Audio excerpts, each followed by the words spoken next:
Sejam bem-vindos a mais um episódio do programa Fé Inabalável. Eu sou a Lucinda Braga. E eu sou o Luís Melo, e juntos vamos estudar as secções 23 a 26 de Doutrina e Convénios.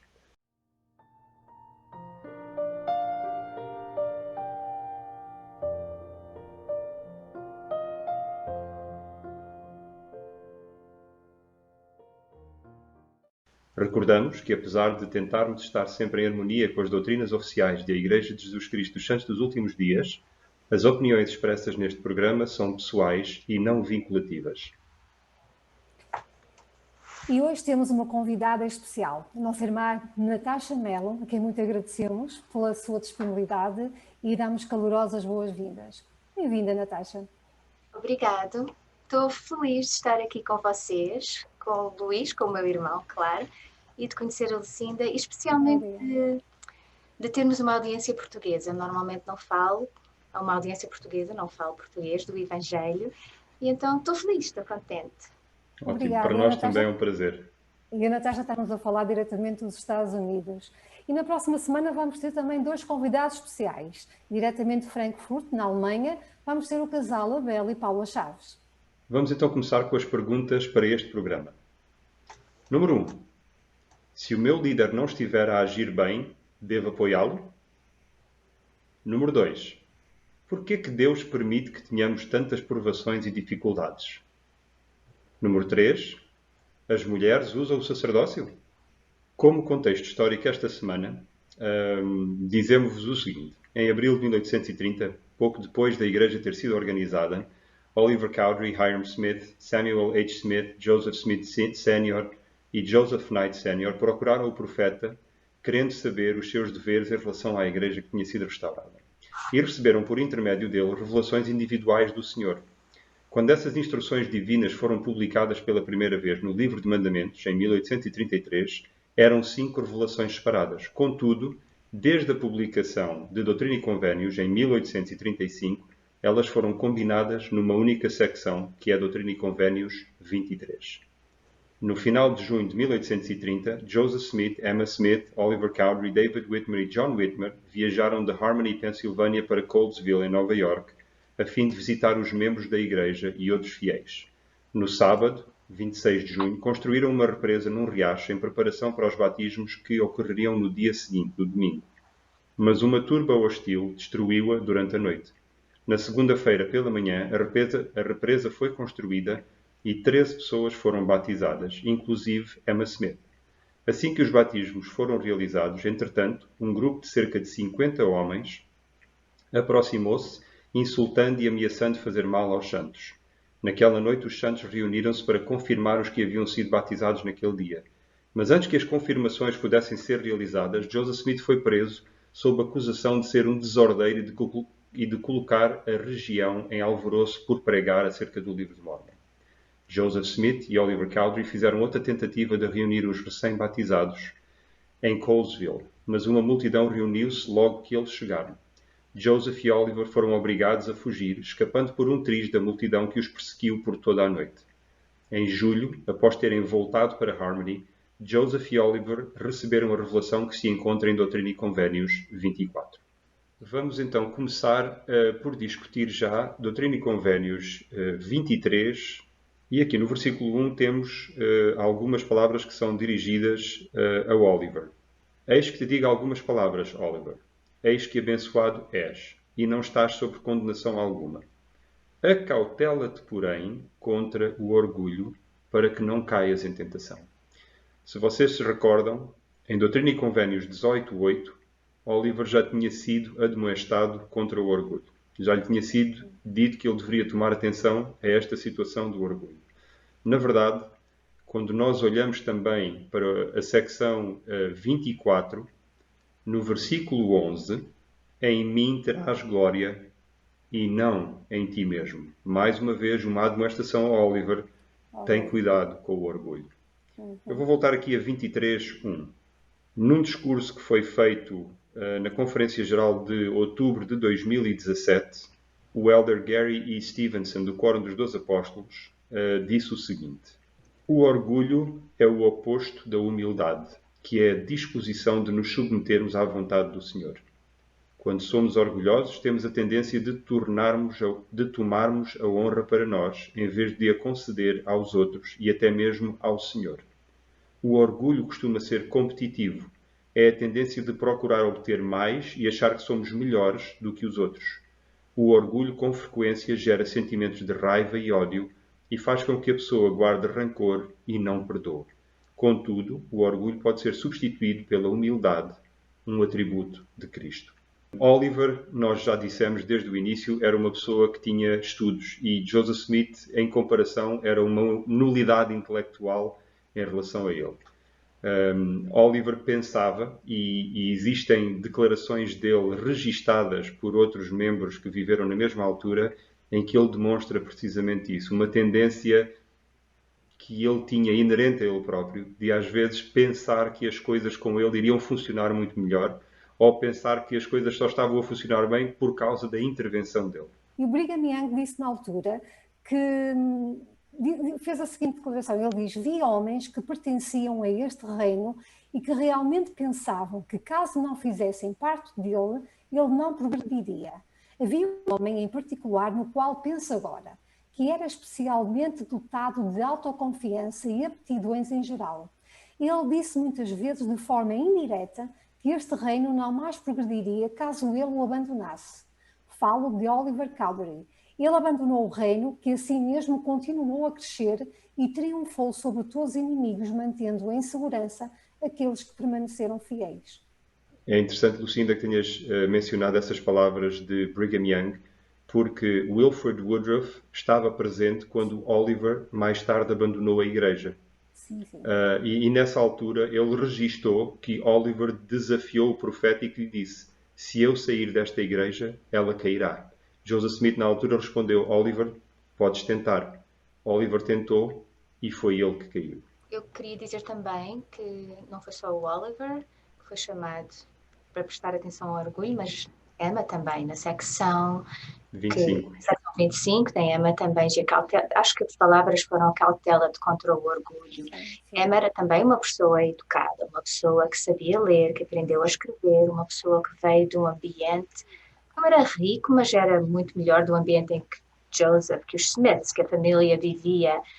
Era uma pessoa que era refinada, que foi educada no mundo e que depois foi envolvida num centro de uma família que era completamente diferente da família dela. Então eu penso que orgulho, e digo isto, não digo isto de modo nenhum acusatório em relação a Emma, simplesmente como as circunstâncias que eram dela e que provavelmente levavam-na a ter orgulho.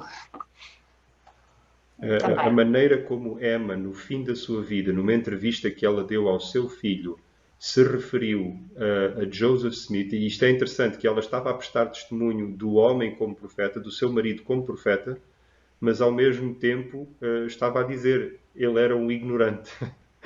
Portanto, ela falou acerca de Joseph Smith e disse, o livro de Mormon foi realmente traduzido pelo poder e inspiração de Deus, porque ele, com o seu nível de educação tão baixo, não conseguiria fazer aquilo, a não ser que fosse realmente inspirado por Deus. Exatamente. Ela disse que não sabia escrever, não podia escrever uma frase coerente. Há aqui uma coisa que nós temos que... E eu lembro-me... E estas lembranças são ótimas porque quer dizer que, como a Lucinda disse há uns episódios atrás, todas as coisas estão ligadas. A luz que nós temos que fazer brilhar não é a nossa própria luz, é a luz de Jesus Cristo. Em relação ao orgulho, aquela primeira citação que eu li dizia que é a tendência que temos de nos comparar aos outros e de nos tentarmos parecer superiores aos outros. E nós podemos ter realmente capacidades neste aspecto da nossa vida, ou nesta característica nossa, podemos ser ligeiramente mais capazes do que as outras pessoas. Mas de certeza que com todos os nossos irmãos e irmãs que vivem à face desta terra, e mesmo aqueles que já viveram, nós temos algo que aprender. Portanto, se nós nos queremos comparar com alguém, e Jesus Cristo deu-nos esse exemplo, diz, sede vós, pois, perfeitos, se quiserem se comparar com alguém, comparem-se com o vosso Pai que está nos céus. E sejam perfeitos como Ele é. Portanto, em termos de comparações, se nós um dia nos sentirmos inclinados a nos compararmos com alguém, comparemos-nos com o Pai Celestial. E veremos que estamos muito, mas muito abaixo dele. E que temos muito que progredir até chegar lá. E todos nós temos que fazer isso. A luz que nós devemos tentar emular, que nós devemos tentar fazer brilhar perante o mundo, não é a nossa própria luz, é a luz de Cristo. Esta tendência nossa para sermos orgulhosos e para recebermos galardão e para recebermos louvores por aquilo que somos, por aquilo que fazemos, está incorreta.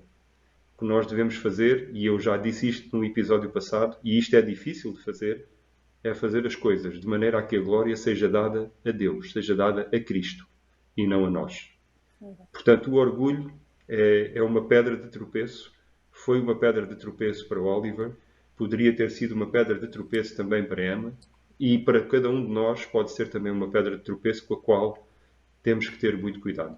Em relação ao orgulho, ao que estás a falar, concordo plenamente com o que estás a dizer em os nossos dons e as nossas qualidades que temos, que para mim nos são dadas por Deus, seja quais forem, em qualquer campo que forem, são para ser utilizadas para o crescimento do reino de Deus aqui na Terra, para a glória de Deus.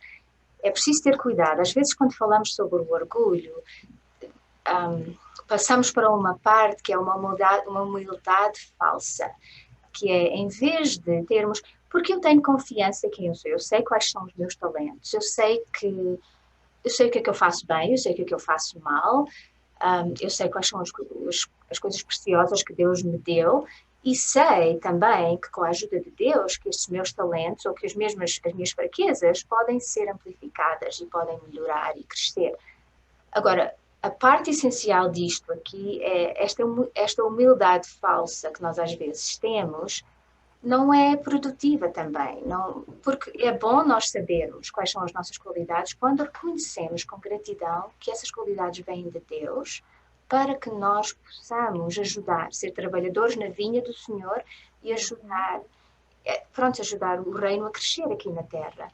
Portanto, eu não acho mal nenhum nós estarmos a percebermos e dizer, olha, eu sou uma pessoa que canta muito bem, eu sou uma pessoa que tem o dom das línguas. E não faz mal dizer isto alto, não é vangloriar-se, mas dar glória a Deus. Nós sabemos dentro do nosso coração que isto é um dom de Deus. E pronto, assim como muitas vezes falamos das nossas fraquezas e falamos mais das nossas fraquezas do que falamos das nossas competências, eu acho que devia haver um equilíbrio e um balanço sobre essas coisas para que, pronto, porque somos assim, somos seres humanos assim, para que possamos usá-las melhores no reino do Senhor. Passamos então agora para Doutrina e Convênios 23.3. Aqui já foram palavras dirigidas ao irmão mais velho de Joseph Smith, a Hiram, e que diz o seguinte: Hiram, pois também não estás sob condenação alguma, e o teu coração está aberto e a tua língua desatada. E eu achei interessante estas palavras que foram ditas a Hiram. E lembrei-me que Hiram tinha ido no passado também falar com Joseph Smith para saber o que é que o Senhor queria dele nessa altura para ele poder contribuir para o crescimento do reino. E na verdade, se nós formos a Doutrina e Convênios 11, lemos: não procures pregar a minha palavra, mas procura primeiro obter a minha palavra, e então a tua língua será desatada. E então, se o desejares, terás o meu Espírito e a minha palavra, sim, o poder de Deus para convencer os homens. Mas, por enquanto, mantém silêncio, estuda a minha palavra que foi pregada aos filhos dos homens e estuda também a minha palavra que será pregada aos filhos dos homens. Ou seja, que está agora a ser traduzida. Estuda o livro de Mórmon. Sim, até que tenhas obtido tudo o que concederei aos filhos dos homens nesta geração. Aqui no versículo 21 que acabámos de ler, eu achei um conceito interessante que aqui está. Procura primeiro obter a minha palavra, e então a tua língua será desatada. E então, se o desejares, terás o meu Espírito. Número 1, procurar obter a palavra. E número 2, se nós desejarmos, podemos ter o Espírito. E estas duas coisas em conjunto, sim, constituem o poder de Deus para convencer os homens. Não devemos esperar que, se nós não estivermos preparados, que podemos somente apoiar-nos no Espírito e que Ele fará o trabalho que deveria ser parcialmente nosso. Aqui é bastante claro. Procura primeiro obter a minha palavra e, se desejares, terás o meu Espírito, e então com essas duas coisas terás o poder de Deus para convencer os homens. A tua língua será desatada. E agora lemos no versículo 3 da secção 23, o teu coração está aberto e a tua língua está desatada. Ou seja, ele pesquisou o evangelho que tinha sido dado na Bíblia, pesquisou também aquele que estava a ser revelado e a traduzido naquela altura, o livro de Mórmon, desejou ter o Espírito com ele e por causa disso, agora a sua língua estava desatada e a ele lhe foi pedido que então exortasse e fortalecesse a igreja continuamente. A qualificação que nós temos, e às vezes o Senhor dá-nos admoestações que nós devemos fazer algo para que eventualmente mais tarde possamos participar de uma maneira muito mais qualificada e produtiva da construção e do estabelecimento do seu reino aqui na Terra. Luís, e também em relação ainda a este versículo, nesta secção há 3 frases que se repetem, que é o chamado a exortar e fortalecer a igreja. Foi dado a 3 destes homens. E isto é interessante porque a perseguição neste momento já estava a começar a ser muito intensa, não é? Naquele lugar.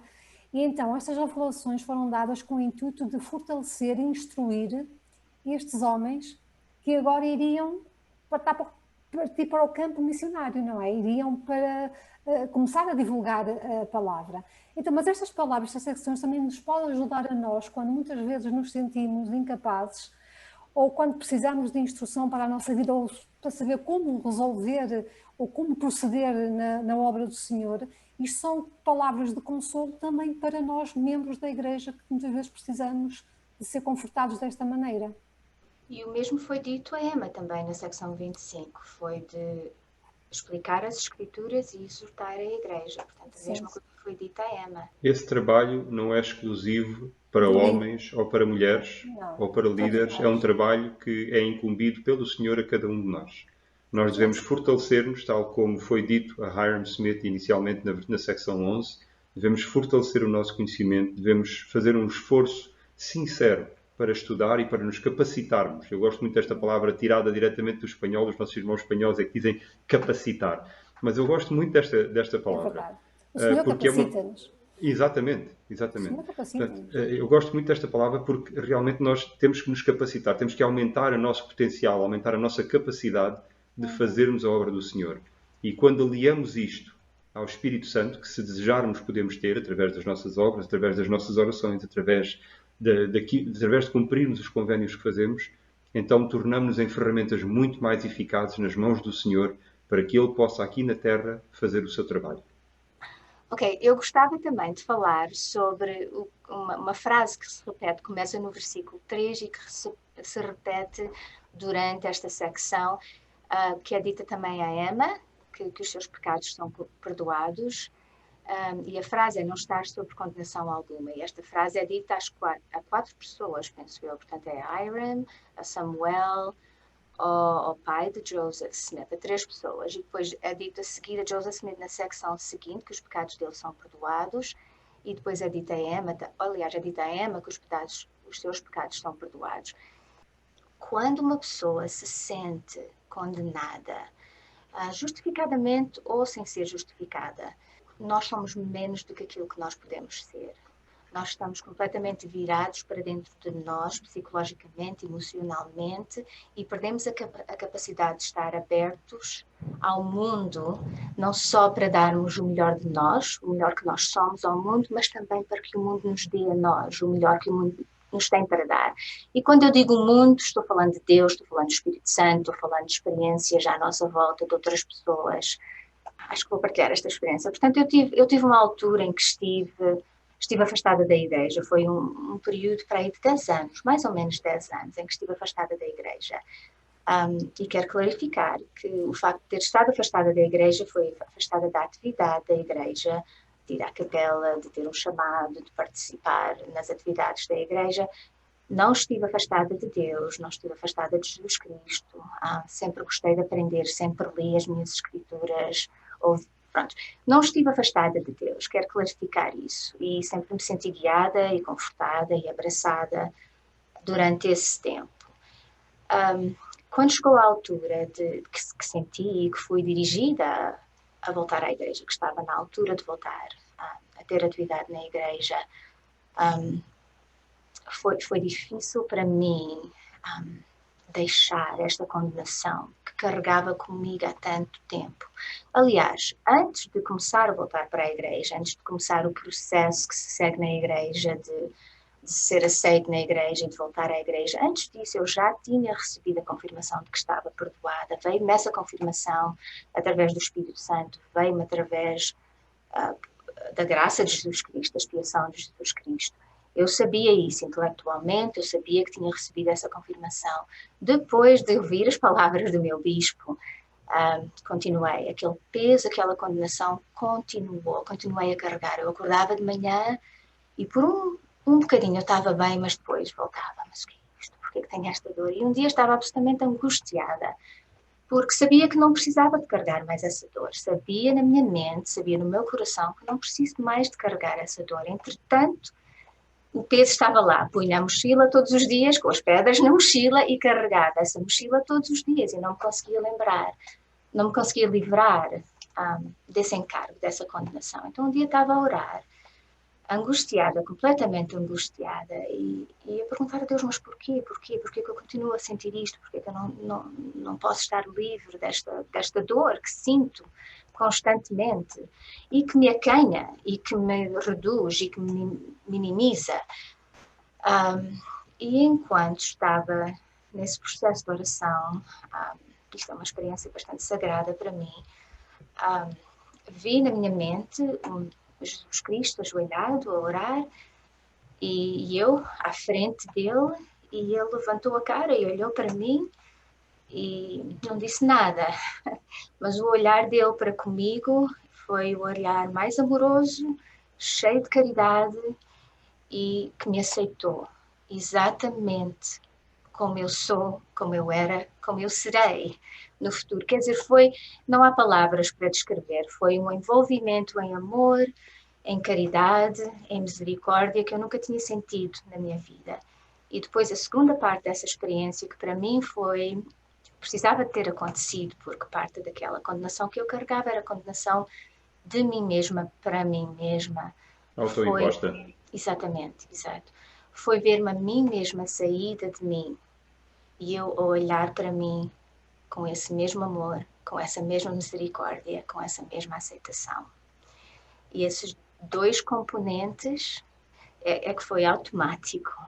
Esses dois componentes retiraram essa condenação sob a qual eu estava antes.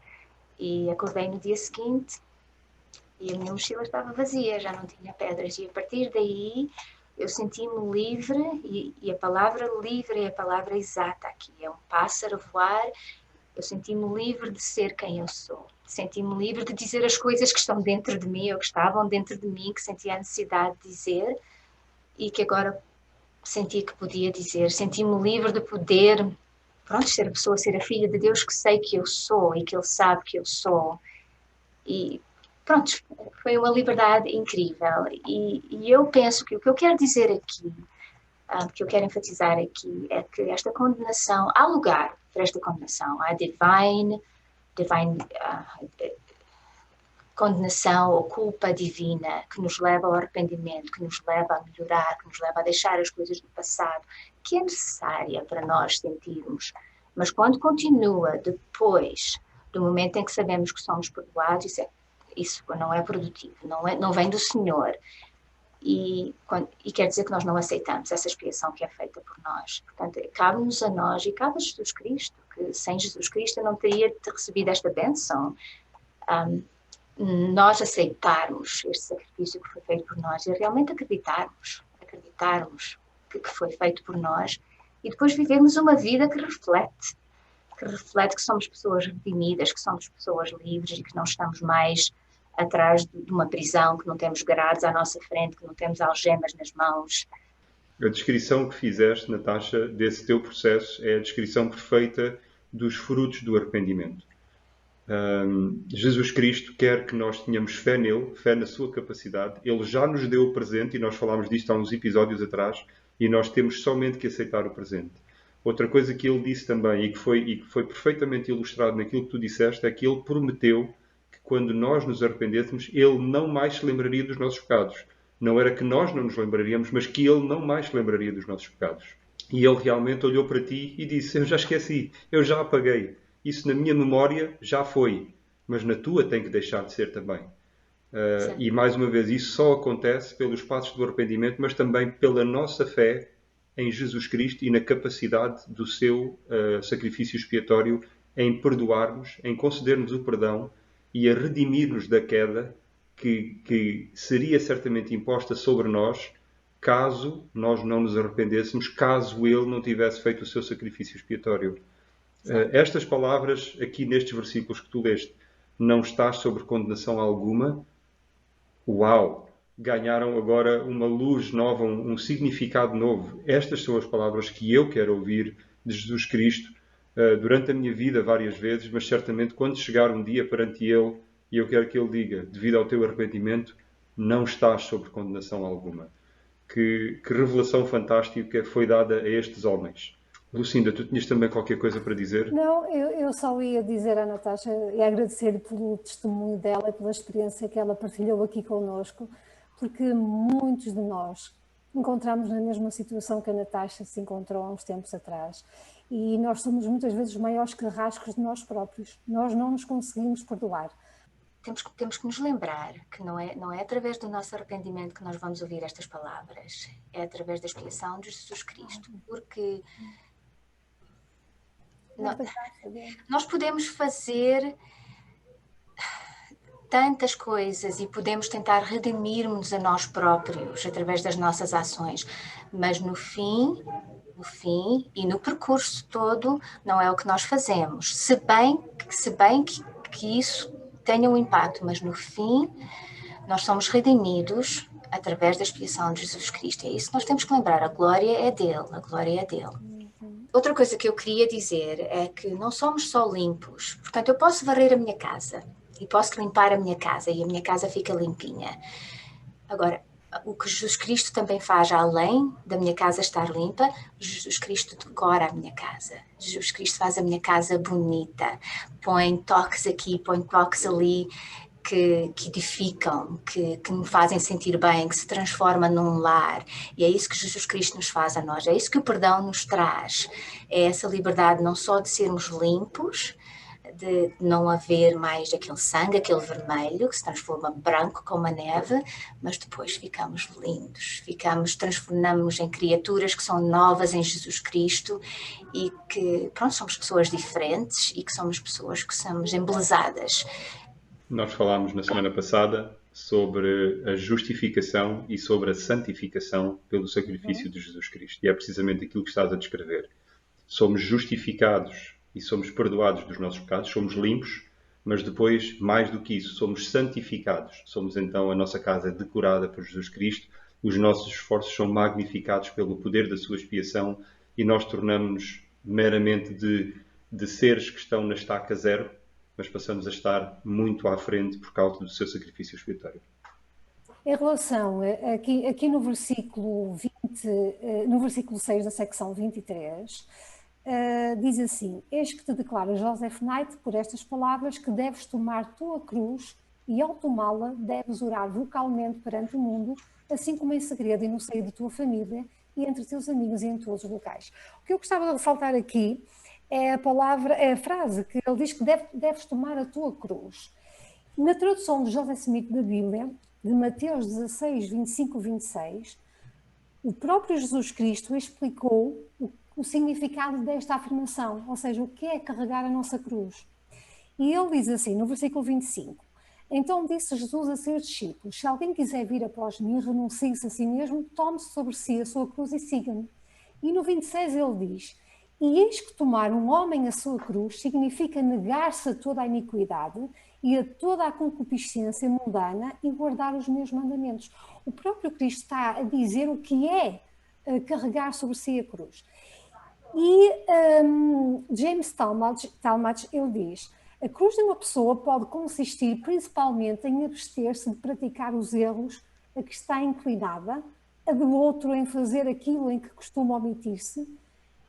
O maior pecado de uns é a nociva autogratificação, o de seus vizinhos talvez seja a falta de atenção às atividades requeridas pelo Evangelho de Jesus Cristo, acompanhado, quem sabe, por um excessivo rigor na observância dos demais preceitos. Então, aqui a nossa cruz é tudo aquilo que nos impede de progredir. É tudo aquilo que nós temos que livrar e que nos está, aquela carga pesada que está em nós, que poderá ser o nosso orgulho, ou a nossa falta de paciência, ou a nossa ira, ou a nossa arrogância, sei lá, tudo aquilo, todos aqueles maus sentimentos ou aquela falta de virtude, imperfeições que nós temos, essa é a nossa cruz que nós temos, que nós carregamos, mas que através da expiação de Jesus Cristo, nós podemos nos ver livre delas e podemos caminhar no caminho da perfeição. O nosso progresso espiritual será muito maior quando nós confiamos nos méritos de Cristo e no tal poder capacitador dele para nos livrarmos destas imperfeições da nossa vida. Vamos então passar para a secção 24 e vamos ler os versículos 1 e 2. Lucinda, podes ler, por favor? Eis que foste chamado e escolhido para escrever o livro de Mormon e para meu ministério, e livrei-te de tuas aflições e aconselhei-te, pelo que tens sido livrado de todos os teus inimigos e dos poderes de Satanás e das trevas. Contudo, não tens desculpa para as tuas transgressões. Portanto, vai e não peques mais. Exatamente. É interessante. E todos aqueles que pensam e que dizem que Joseph Smith não era um profeta e que ele realmente inventava este tipo de coisas, eu acho que ele, se estivesse a inventar estas revelações, ele nunca se iria chamar ao arrependimento a ele próprio. Ele nunca iria dar a parte de fraco. Há uma frase que é interessante que foi dita, eu já não sei onde é que eu ouvi esta frase, mas achei muito interessante, que diz: os católicos dizem ao mundo que o Papa é perfeito e ninguém acredita. Os santos dos últimos dias, por outro lado, dizem ao mundo que os profetas não são perfeitos, mas também ninguém acredita. É interessante que nós temos este conceito e olhamos para os nossos líderes, olhamos para os nossos profetas e aos nossos apóstolos como se fossem pessoas exemplares perfeitas que são incapazes de cometer o mínimo erro. Não é verdade. Eles são homens como outros quaisquer. Eles são homens também sujeitos às mesmas fraquezas que nós somos. Eles podem estar num estado mais avançado de já ter conseguido conquistar num aspecto da sua vida ou noutro aspecto da sua vida algumas das imperfeições que têm, mas eles continuam a ser imperfeitos. Perfeito é só o nosso Salvador.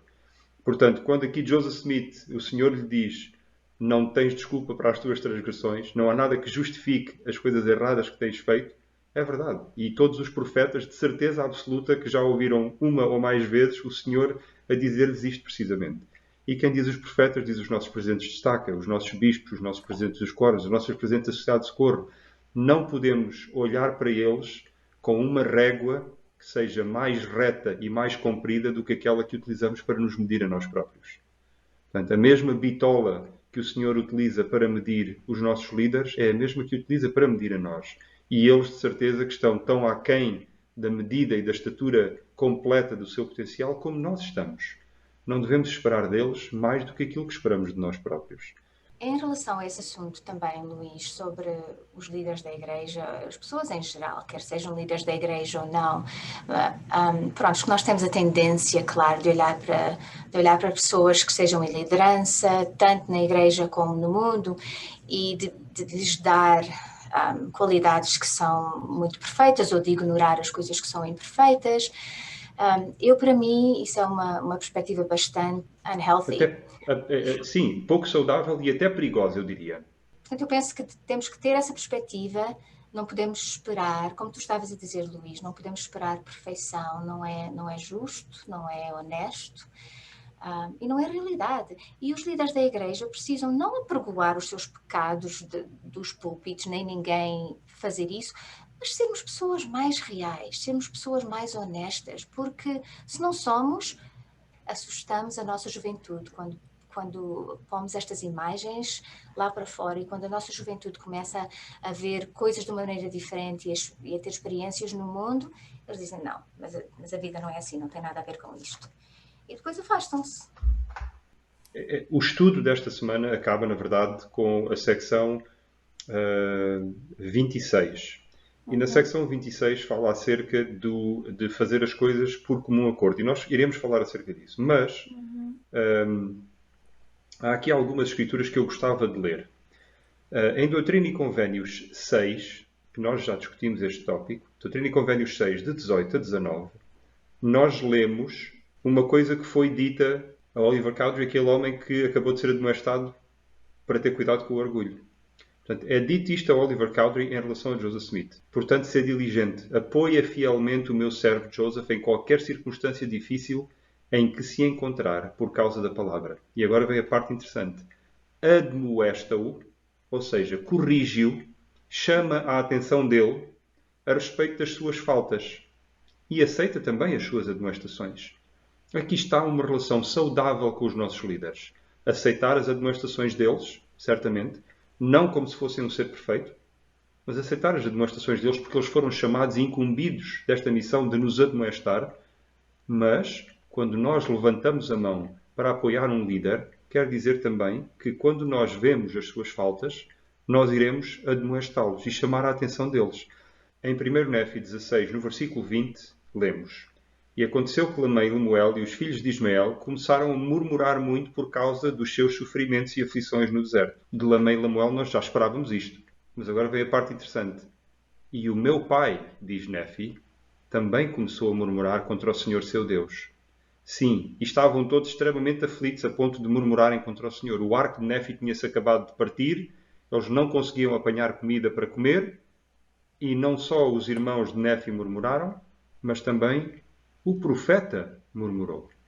Néfi sentiu-se na obrigação de chamar a atenção ao seu líder, de o corrigir, de o admoestar.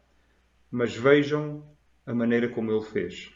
E aconteceu que eu, Néfi, falei muito aos meus irmãos. A eles eu falei diretamente, e dei-lhes na cabeça e puxei-lhes as orelhas, porque eles tornaram a endurecer o coração a ponto de se queixarem do Senhor seu Deus. E aconteceu que eu, Néfi, fiz um arco de madeira e de uma vara reta fiz uma flecha. Portanto, armei-me de um arco e flecha, uma funda e pedras. Eu dirigi-me ao meu líder, ao meu pai, e eu perguntei-lhe, aonde deverei ir para obter alimento? E eu imagino que Lei, nesta altura, se houvesse ali uma pedrazinha, ele se tinha metido debaixo de uma pedra, ele se tinha encafuado no buraquinho mais pequenino que houvesse. Porque o seu filho, apesar das suas imperfeições, apesar dele ter murmurado, apesar dele ser o líder chamado pelo Senhor, o patriarca, o profeta naquela altura, o seu filho não deixou de confiar nele e não deixou de dizer, pai, quem tem as chaves és tu, tu és o líder.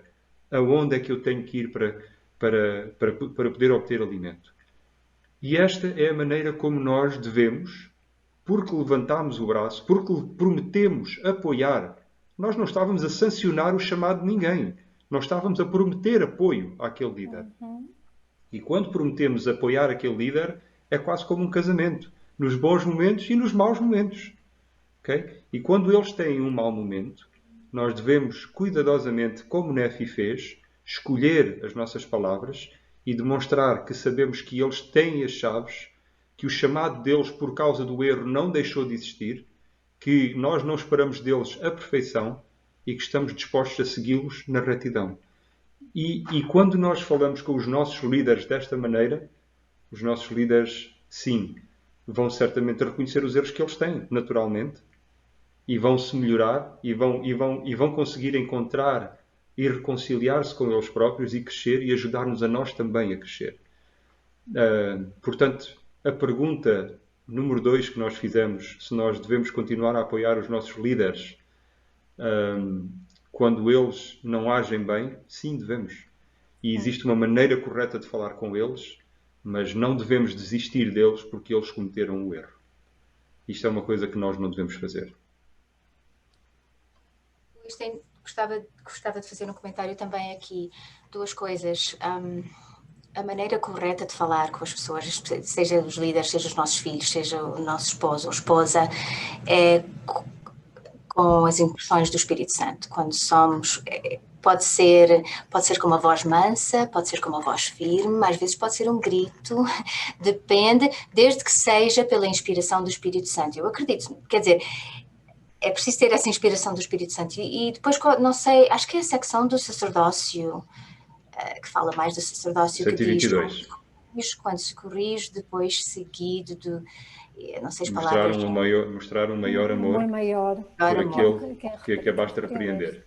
Obrigada. Portanto, acho que é preciso lembrar disso também. E outra coisa que eu gostava de dizer, tu, Luís, estavas a falar agora de como dirigir uma correção, seja quem for, aos líderes, estavas especificamente a falar disso, mas eu digo, seja quem for. Agora, eu queria dizer qualquer coisa sobre o outro lado da moeda. Quando alguém nos dá uma correção, e eu fiz uma prática disso na minha vida, cada vez que os meus filhos me diziam qualquer coisa, por exemplo, da maneira como eu guio, que é frequentemente, exato, eu comecei a dizer obrigado por me dizeres isso.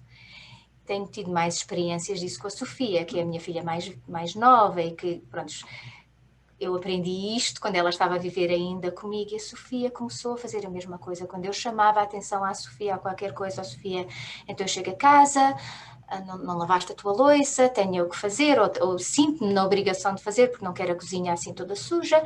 Ele disse, ai mãe, obrigado, realmente vou prestar atenção a isso. E isso então transforma-se num relacionamento de comunicação que é muito, muito saudável, em que nós nos sentimos muito abertamente que podemos falar e com amor dizer correções quando é necessário e depois nós próprios, quando alguém nos corrige a nós, porque sabemos que somos imperfeitos, porque sabemos que estamos num processo transitório nesta vida e de progressão, agradecemos, porque esperemos que venha do Espírito Santo e que é uma ajuda que nos está a dar para que nós possamos ser melhores. Portanto, tenho um desafio. Para a próxima vez que alguém vos corrigir, digam obrigado, agradeçam. Eu gostava de voltar ao versículo 1 do capítulo 24 e só chamar a atenção a algo que tem sido muito importante na minha vida. E eu vou ler. Diz o Senhor a Joseph Smith, eis que foste chamado e escolhido para escrever o livro de Mórmon e para meu ministério. E livrei-te das tuas aflições e aconselhei-te pelo que tens sido livrado de todos os seus inimigos e dos poderes de Satanás e das trevas. Para mim, o que foi sobressaído neste versículo foi que o Senhor estava a lembrar a Joseph Smith. Joseph Smith, lembra-te destas coisas que aconteceram. Lembras-te que foste chamado e que foste escolhido. Lembras-te das coisas boas que aconteceram na tua vida. Livrei-te das tuas aflições, aconselhei-te, tem-te livrado dos teus inimigos, dos poderes de Satanás, das trevas. O Senhor está a trazer à memória de Joseph Smith, nesta altura bastante difícil da vida dele. Lembras-te das coisas que aconteceram. Lembra-te das coisas que eu te tenho feito, que te tenho dado, dos dons e das bênçãos que tens recebido. E porquê? Porque o sucesso, ou a boa disposição, ou a força, ou a coragem, porque o sucesso ou a coragem têm alicerce na coragem e no sucesso e continuam numa progressão, como se fossem umas escadas, sucesso, sucesso, sucesso.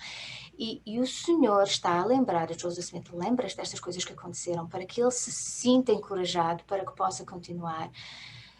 O dom de lembrar, para mim, é algo que eu, no momento em que comecei a voltar à atividade da igreja, é algo que eu, praticamente todos os dias, eu oro para que eu me possa lembrar das experiências que tive, não só nessa altura, mas durante a minha vida toda, que foram experiências mesmo importantes na minha vida e essenciais na minha vida, turning points. Como é que se diz isso, Luís? Pontos de viragem. Pontos de viragem.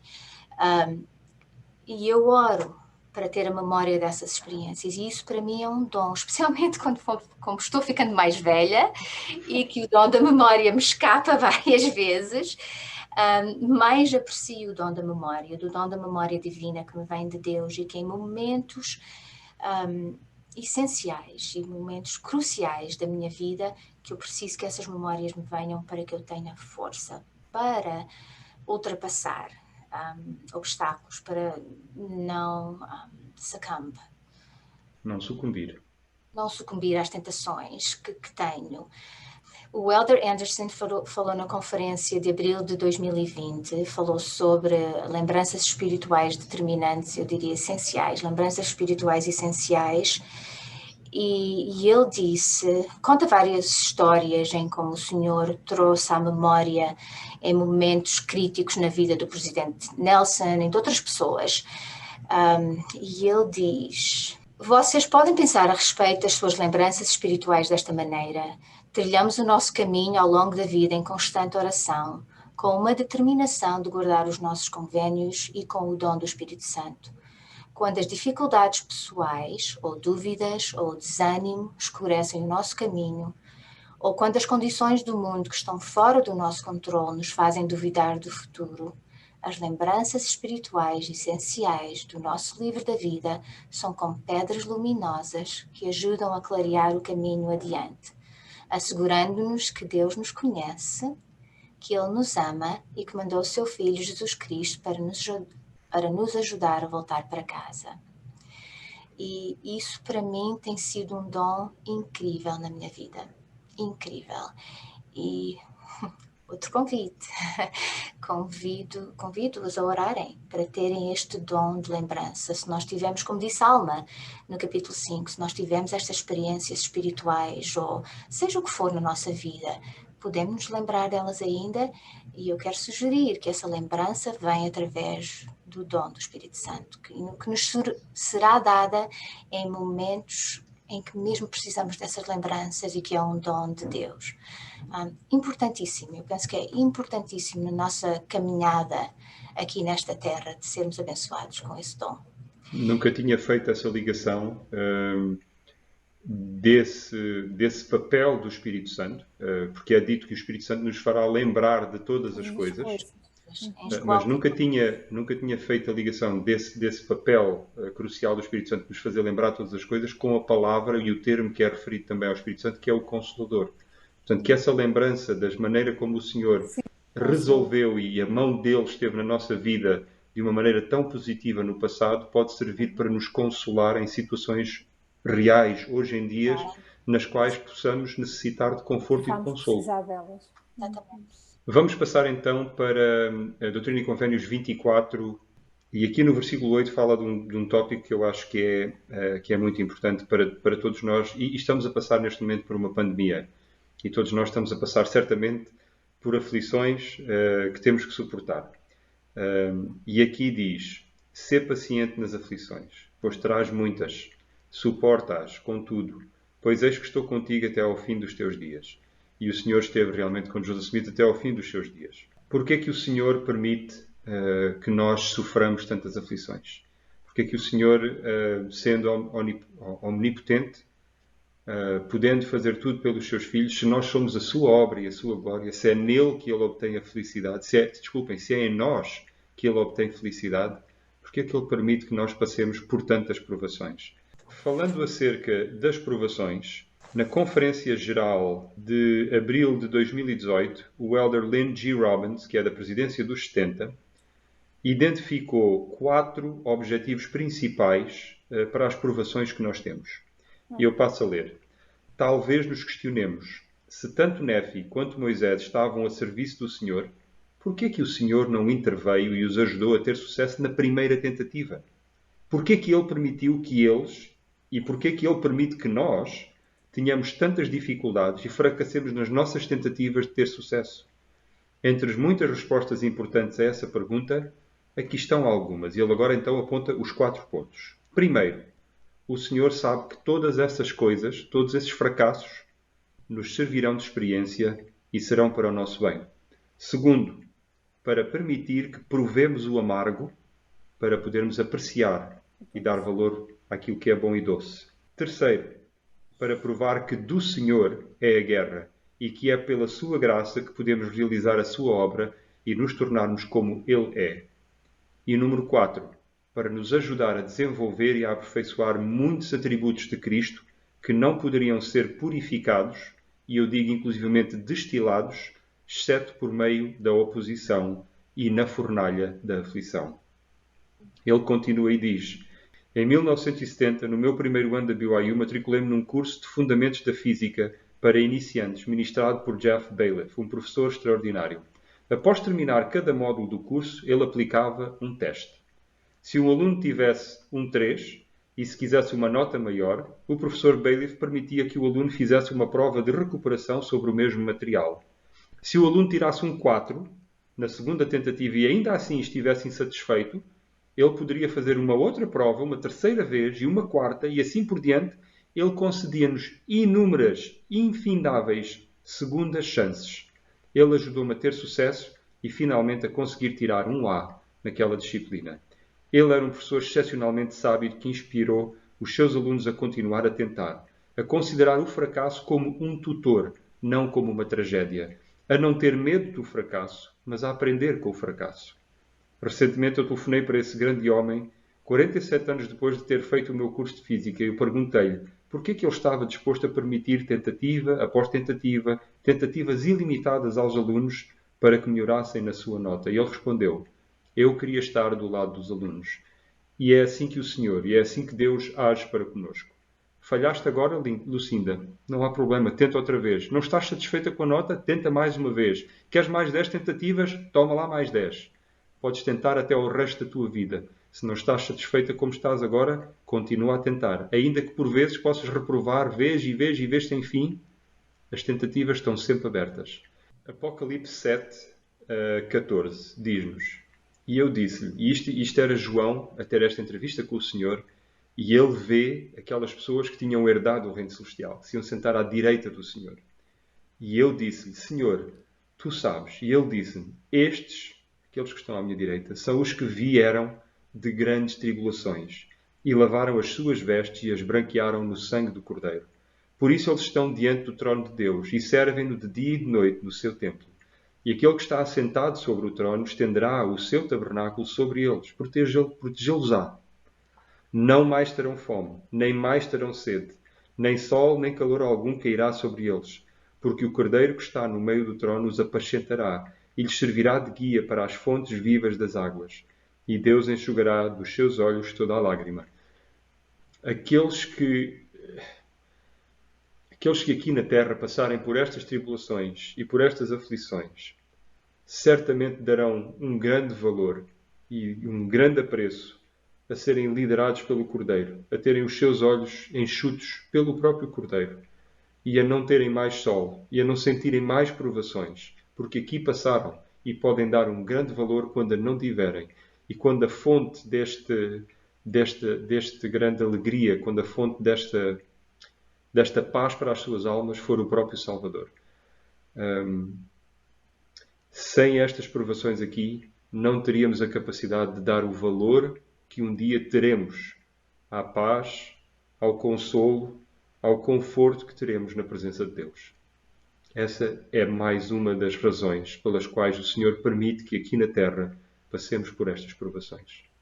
Luís, olha, eu também encontrei um discurso muito interessante do presidente Oaks, que ele foi numa conferência geral, na altura era o presidente Monson, e ele estava a fazer um resumo do discurso do presidente Monson, e ele diz assim: como o presidente Monson nos ensinou tão poderosamente nesta manhã, nós progredimos ao fazermos escolhas pelas quais somos testados a fim de mostrar que guardaremos os mandamentos de Deus. A fim de sermos testados, precisamos do arbítrio para escolher entre opções. Para oferecer alternativas sobre as quais exercemos nosso arbítrio, precisamos ter oposição. Então, para nós podermos progredir na vida, nós precisamos então de fazer essas escolhas pelas quais iremos ser testados, e uma dessas escolhas e um desses testes é mostrar que realmente somos obedientes aos mandamentos, mas ao sermos testados precisamos do arbítrio para fazer então essa tal opção. Ou escolho uma coisa ou escolho outra.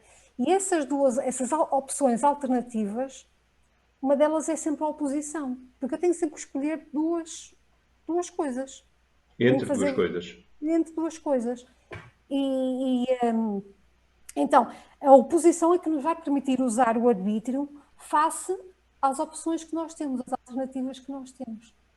E eu achei interessante, porque depois ele aqui mais à frente, ele está a falar das lições que nós devemos no livro de Mormon em relação às escolhas que nós fazemos, porque quando ele diz em 2 Nefi 2, porque é necessário que haja oposição em todas as coisas, e se assim não fosse, não haveria nem retidão, nem iniquidade, nem santidade, nem miséria. Então há sempre um oposto.